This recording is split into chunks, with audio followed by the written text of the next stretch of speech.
Hola, buenas tardes. Mi nombre es Raimundo y les voy a hablar de las propiedades coligativas. Cuando un soluto y un disolvente se combinan para formar una disolución, el resultado es una mezcla que posee propiedades físicas propias, diferentes a aquellas que poseían el soluto y el disolvente originalmente y por separado. Una solución formada por un solvente y un soluto no volátil tiene propiedades muy particulares, dado que solo el solvente puede evaporarse.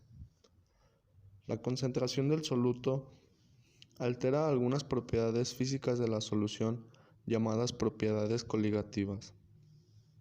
Las propiedades coligativas son aquellas propiedades de una disolución que dependen únicamente de la concentración de partículas de soluto y no dependen de la naturaleza o tipo de soluto.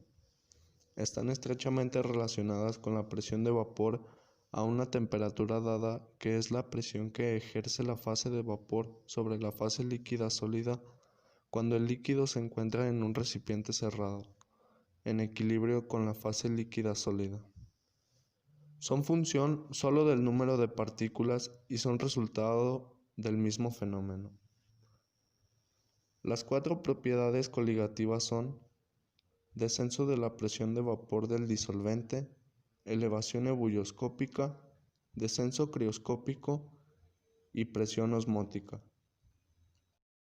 En este apartado vamos a hablar sobre la presión osmótica, ya que esta presión se puede definir como la presión que se debe aplicar a una solución para detener el flujo neto de disolvente a través de una membrana semipermeable.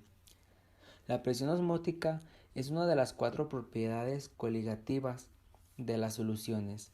Dependen del número de partículas en disolución sin importar su naturaleza. Se trata de una de las características principales a tener en cuenta en las relaciones de los líquidos que constituyen el medio interno de los seres vivos, ya que la membrana plasmática regula la entrada y salida del soluto al medio extracelular que la rodea, ejerciendo como barrera de control. Cuando se colocan soluciones de distintas concentraciones separadas por una membrana semiimpermeable, las moléculas de disolvente pasan habitualmente desde la solución con menor concentración de solutos a la de mayor concentración, ya que a este fenómeno se le recibe el nombre de osmosis, palabra que es derivada del griego osmos, que significa impulso, ya que al suceder la osmosis se crea una diferencia de presión en ambos lados de la membrana semipermeable, ya que es conocida como la presión osmótica. La presión osmótica obedece una ley similar a la de los gases ideales. Van Hoff fue el primer científico que analizó estos hechos.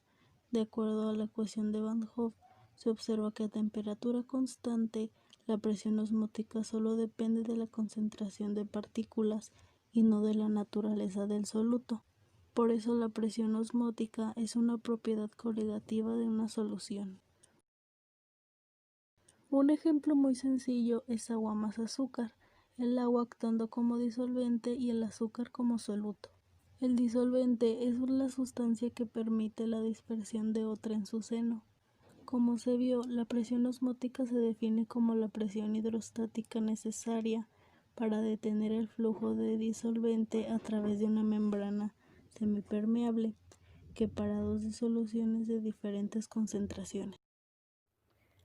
La presión osmótica es una propiedad de tipo coligativa, es decir, depende del número de partículas. Así, por ejemplo, una solución de cloruro de sodio 0,5 molar, si estuviera totalmente disociada en sodio positivo y cloro negativo, sería equivalente a una solución de glucosa 1 molar.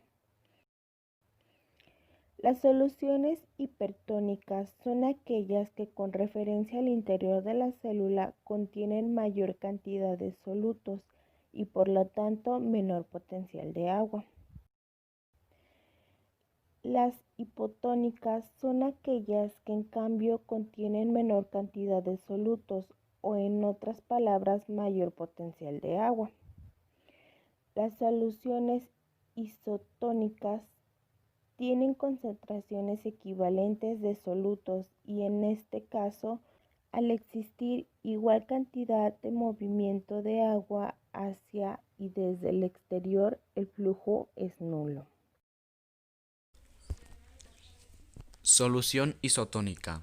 Las células animales se hinchan cuando son colocadas en soluciones hipotónicas. Algunas, como los electrolitos, terminan estallando, debido a que el agua penetra en ellas por flujo osmótico. Se lisan. Una de las principales funciones del cuerpo de los animales es el mantenimiento de la isotonicidad del plasma sanguíneo, es decir, un medio interno isotónico. Esto elimina los problemas asociados con la pérdida o la ganancia de agua desde y hacia las células. Se está hablando, por supuesto, de una de las claves de la homeostasis. En conclusión, las propiedades coligativas son aquellas cualidades de una disolución que dependen de la concentración del soluto, y las 4 propiedades son: descenso de la presión del vapor del disolvente, elevación ebullioscópica, descenso crioscópico y la presión osmótica. Bueno, aquí concluye la presentación del equipo 6, que estaba conformado por Landeros Macías Miguel de Jesús, Milagros Janet Abigail González Gutiérrez, Muñoz Prado Tania Londra, su servidor Ríos Durán Mario Jonathan y Raimundo Emanuel Áviles Pedrosa.